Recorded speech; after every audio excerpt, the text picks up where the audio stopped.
صدقات و خیرات اللہ کو خوش کرنے کے لیے صدقے میں کیا، کسی کو راشن دے دیں، کسی کو پیسے دے دیں، بکروں کو صدقے کی بھیٹ مت چڑھائیں، یہ پیغمبر کی تعلیمات نہیں ہے۔ اسلام میں صدقے کے بکرے کا کوئی تصور نہیں ہے۔ اس پہ لوگ پھر مجھ پہ توپے لے کے چڑھ جاتے ہیں، لو صدقے کے بکرے کا انکار کر دیا۔ بھائی صدقہ ہے، بکرا کہاں سے لے آئے آپ؟ اس میں بکرے کا کانسیپٹ کیا ہے یہ ذہن میں رکھیں۔ لوگ یہ سمجھتے ہیں کہ جانور کا خون بہنے سے بلائیں ٹلتی ہیں، یہ آپ نے اپنی طرف سے نکال لیا ہے۔ جانور کا خون بہنے سے بلائیں ٹلنے کا اسلام نے یہ نہیں کہا۔ بکرا تو ٹل گیا، بلاؤں کا نہیں پتا ہمیں۔ ہمارے حضرت فرمایا کرتے تھے جو بکرے کاٹتے ہیں نا اپنے مریض کے لیے کہ اس کو شفا مل جائے، ہم بکرا کاٹ رہے ہیں، تو فرمایا کہ جو فرشتہ بکرے کی جان لیتا ہے وہی اسی مریض کی جان بھی لے کے چلے جاتا ہے۔ کہ وہ فرشتہ اتنا تیز ہے، وہ کہتا ہے تیرا بکرا بھی گیا اور تیرا مریض بھی گیا۔ تو کیوں ایڈیشن کر رہے ہو؟ اسلام میں جانور کاٹنا 3 موقعوں پہ عبادت ہے، چوتھا موقع عبادت کا نہیں ہے۔ 3 موقع کیا ہیں؟ نمبر 1 سب سے اہم بقرعید، بقرعید پہ جانور کاٹے بغیر عبادت قبول نہیں ہوگی، اور وہ بقرعید کے 3 دن ہے۔ تیسرے دن مغرب کی نماز کے بعد وہ گائے کاٹ دو، کوئی ثواب نہیں، قربانی کا کوئی ثواب، گوشت ہے وہ، تبھی تو تیسرے دن مغرب سے پہلے کاٹنے کی کوشش کر رہے ہوتے ہیں بھائی یہ ضائع نہ ہو جائے قربانی۔ چوتھے دن گائے ملی ایک صاحب کی، مجھے کہنے لگے اب کیا کروں؟ میں نے کہا کچھ بھی نہیں کر، تیری گائے ہے، انجوائے۔ میں نے کہا یا تو پوری گائے صدقہ کر دے، قضا ہے نا قضا، یا گوشت کاٹ کے گوشت صدقہ کر دے، یعنی اب صدقہ ہے، اب قربانی نہیں ہے۔ تو دوسری جو موقع ہے جس پہ جانور قربان کرنے کا حکم ہے وہ ہے بقرہ، وہ حج میں دم کے طور پہ، حج تمتع ہے تو دم شکر کے طور پر، یا آپ سے کوئی جنایت ہو گئی، احرام کی پابندی کی خلاف ورزی ہو گئی، تو بعض جنایتیں ایسی ہیں کہ ان میں دم دینا پڑتا ہے۔ تیسرا عقیقے کے موقع پہ، بیٹا پیدا ہو تو 2 بکرے یا 2 گائے کے 2 حصے بھی ٹھیک ہیں، یا 2 دمبے، بیٹی پیدا ہو تو 1 بکرا یا 1 دمبا یا گائے کا 1 حصہ۔ یہ اللہ نے کیوں رکھا؟ یہ فیملی پلاننگ والوں کا منہ چڑھانے کے لیے، کیونکہ فیملی پلاننگ والے، جیسے وہ ارشاد بھٹی نے مجھ سے پوچھا نا آپ کے 19.25 تو آپ اس قوم پہ رحم نہیں کر رہے، تو میں نے کیا جواب دیا تھا؟ خدمت کر رہا ہوں میں، کیونکہ جس ملک میں گروتھ ریشو بڑھتا ہے، جوانوں کا ریشو زیادہ، بوڑھوں کا ریشو کم، کمانے والے زیادہ، کھانے والے کم، یہ پوری دنیا میں مسلم قانون ہے۔ یہ تو ہمیں جو نسل روکنے کا گورے کہہ رہے ہیں، اپنے آپ کو تو، اپنے قوموں کو تو پیسے دے دے کے بڑھا رہے ہیں نسلیں، ایک بچے پہ ٹھیک ٹھاک پیسہ ملتا ہے۔ ہمیں اس لیے کہہ رہے ہیں کہ یہ ویسے ہی تباہ ہو رہے ہیں، تو اب آبادی روک کے اور تباہ کر دو تاکہ بڈھے بڑھ جائیں، جوان کم ہو جائیں، تو اور زیادہ ہمیں برباد کرنے کے لیے یہ کہیں۔ ہمارے خیر خواہ تھوڑی جو ہمیں مشورے دے رہے ہیں کہ جو ہے یہ نسل روکو، ان کو پتہ ہے ہماری بڑھ نہیں رہی، ان کم بختوں کی بڑھ رہی ہے، تو یہ بھی ہم پر مسلط ہو جائیں گے، اور ہو نہیں جائیں گے، ہونا شروع ہو گئے ہیں۔ میں نے 20 سال پہلے بیان کیا تھا کہ جاپان میں ہمارے پشتون بھائیوں کی نسل بڑھ رہی ہے، جاپنیز کی نسل ختم، 1-2 بچہ ہوتا ہے ان کا، حکومتیں کہہ رہی ہیں بچے پیدا کرو، نہیں کر رہے۔ میں نے کہا دیکھنا ایک دن آئے گا جاپان میں چپلی کباب کے ہوٹل کھلیں گے، نسوار کی دکانیں کھلیں گی۔ میں اب جاپان ہو کر آیا ہوں لاسٹ ایئر، الحمدللہ کھل گئے، اور وہاں بتا رہے ہیں ہمارے جو پشاور کوئٹہ کے پشتون لوگ ہیں، وہ کہہ رہے ہیں بھائی ہم تو یہاں کی عورتوں سے نکاح کرتے ہیں، ہمارے بچے بھی پیدا ہوتے ہیں، تو ہماری نسل بڑھ رہی ہے۔ وہاں پنجاب کے سیالکوٹ کے لوگ ملے، ان کی نسل بڑھ رہی ہے، جاپانیوں کے 1-2 بچے، نسل ختم۔ تو دنیا میں یونان ایک ایسا کنٹری ہے، یونان میں جو اصل قوم رہا کرتی تھی ختم ہو چکی ہے، پتہ ہے آپ کو؟ وہاں دوسری قومیں ہیں، کیونکہ انہوں نے نسل روکی، ختم۔ تو ایسے غائب ہوتی ہے نسلیں، پتہ بھی نہیں چلتا، ایسے نسلیں غائب ہوتی ہیں۔ اور لوگ ہمیں کہتے ہیں کہ مفتی صاحب کو یونائٹڈ نیشن کا نہیں پتا، یونائٹڈ نیشن کی نظر میں اس وقت آبادی ایک بہت بڑا عذاب بن چکی ہے، اور یہ کہہ رہے ہیں بچے پیدا کرو۔ آپ کو یونائٹڈ نیشن کا نہیں پتا، یونائٹڈ نیشن کی جو مستند رپورٹ ہے وہ یہ ہے کہ گروتھ ریشو اتنا خطرناک گر گیا ہے کہ کووڈ سے بڑی تباہی آنے والی ہے دنیا میں، کووڈ سے بڑی تباہی آنے، کیونکہ فطرت کا ایک لا ہے نا کہ اتنی سپیڈ ہونی چاہیے تاکہ بوڑھوں کا ریشو جتنا ہے اس حساب سے جوانوں کا ریشو ایک اتنا رہے، وہ اب مینٹین نہیں ہے، وہ کیا ہو گیا ہے، وہ خراب ہو گیا ہے۔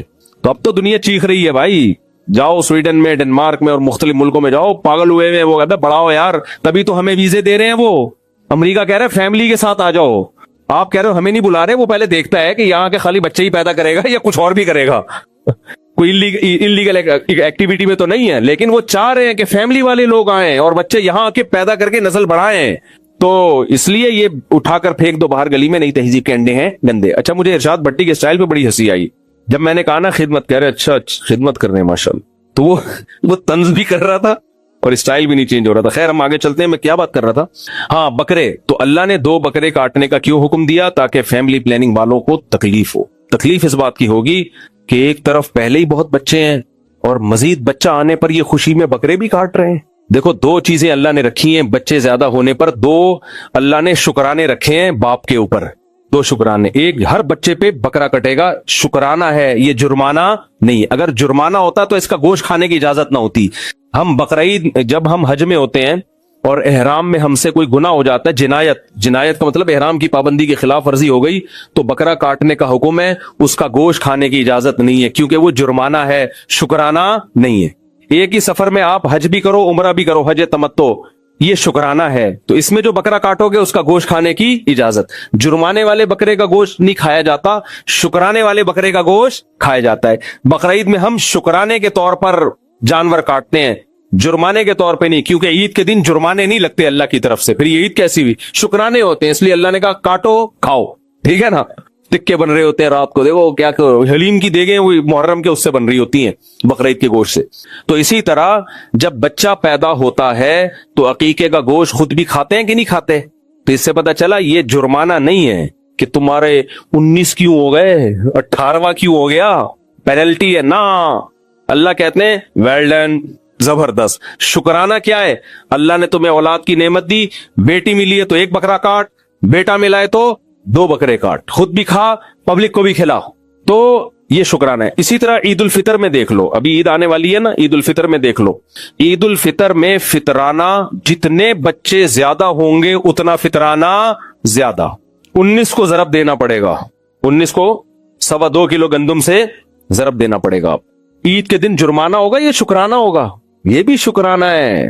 تو جس کی بچے جتنے زیادہ اس پہ شکرانہ اتنا زیادہ. اور علماء فقہا لکھتے ہیں کس بات کا شکرانہ ہے؟ یہ اس بات کا شکرانہ کہ اللہ آپ کے ذریعے اتنے افراد کو کھلا رہا ہے. اللہ کو کھلانے والا پسند، کھانے والا بالکل بھی پسند نہیں ہے. کہ تمہارے ذریعے سے اللہ اپنی مخلوق کو کھلا رہا ہے تو باپ پر لازم ہے کہ وہ دے. یہ ماں پہ لازم نہیں ہے، باپ پہ ہے. حالانکہ کھلاتی تو ماں بھی ہے، خرچہ کس کا ہو رہا ہے؟ باپ کا. اس لیے اللہ کہہ رہا ہے تیرا باپ بھی کھلائے گا. تو اس لیے بھائی میں فیملی پلاننگ کو اس لیے مانتا کہ فیملی پلاننگ اور اسلام ایک دوسرے سے کیا ہے، 180 ڈگری پر ہیں. تو یا تو اسلام چھوڑ دو بھائی، پورے گوروں کی طرح کھسک جاؤ ادھر ہی. ان کے تو ہو ہی نہیں رہا، ایک بھی نہیں ہوتا، وہ بھی پتہ نہیں چلتا، ہونے کے بعد کنفیوز ہوتے ہیں اسی کا ہی ہے یا اس میں بھی کوئی گڑبڑ ہو گئی ہے. تو ہم تو مسلمان ہیں بھائی، بڑا خاندان، خوشحال خاندان. کوئی غربت آ بھی جائے، خدا نخواستہ کھانے پینے کی کمی بھی آ جائے، تو بھائی اللہ تعالیٰ کبھی آزمائش میں ڈالتا ہے، کبھی پیٹ بھر کے کھلاتا ہے. نبی نے کیا فرمایا کہ میں چاہتا ہوں ایک دن پیٹ بھر کے کھاؤں، ایک دن بھوکا سوؤں. جب بھوکا سوؤں گا صبر کا ثواب، پیٹ بھرے گا شکر کا ثواب. ویسے تو اللہ دیتا ہے چپڑ پھاڑ کے روزی، لیکن اگر کوئی آزمائش آئے تو یہ تھوڑی، یہ دنیا تو مسافر خانہ ہے. تو اللہ کی طرف توجہ. باقی اس پہ میں بہت سارے اشکالات ہوتے ہیں، تعلیم کیسے ہوگی، تربیت کیسی، ان کے جوابات دے چکا ہوں. اگر میں ابھی فیملی پلاننگ کو بدنام کرنے میں لگ گیا نا تو پھر یہ صورت رہ جائے گی. ان کو بھگو کے میں لگاتا ہوں. اور ان کی اپنی زندگی دیکھ لو بیچاریوں، بڑھیا جب ہوتی ہے نا فیملی پلاننگ والی، جو لوگوں عورتوں کو خراب کر رہی ہوتی ہیں، خود بڑھاپے میں ان کی حالت پہ ترس آتا ہے. کوئی خاندان نہیں ہوتا، کوئی پریوار نہیں ہوتا. تو اللہ نے ہمیں حکم دیا. ہاں جانور کاٹنے کی بات کر رہا تھا، تو صرف عقیقے میں اور بقرعید میں اور حج میں، باقی جانور کاٹنا کوئی عبادت بولو نہیں.